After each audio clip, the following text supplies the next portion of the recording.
Hello friends, இது உங்கள் empty பாட்டில். நடிகர் சூர்யா ஆர்ஜே பாலாஜி டைரக்ஷன்ல நடிக்கும் திரைப்படம் கருப்பு.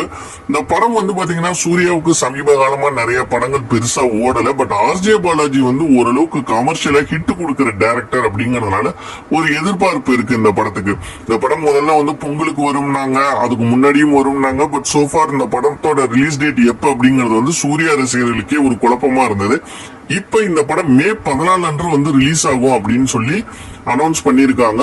பாப்போம் இந்த படம் மே 14 வந்ததுன்னா சூர்யாவுக்கு ஒரு கம்பேக்கா இருக்குமா என்னங்கறத. ஏன்னா காமெடி கமர்ஷியல் என்டர்டெய்னர்ஸ் நல்லா கொடுக்கக்கூடிய ஒரு டைரக்டர் ஆர்ஜே பாலாஜி. சமீப காலமா சூர்யாவுக்கும் எந்த படங்களும் பெருசா ஓடலைங்கிறதுனால இந்த படத்தை ரொம்ப நம்புறாரு. இந்த படம் சூர்யாவுக்கு கை கொடுக்கும்னு நீங்க நினைக்கிறீங்களாங்கிறத மறக்காம கமெண்ட் செக்ஷன்ல கமெண்ட் பண்ணுங்க. இந்த வீடியோவை பார்த்தமைக்கு நன்றி.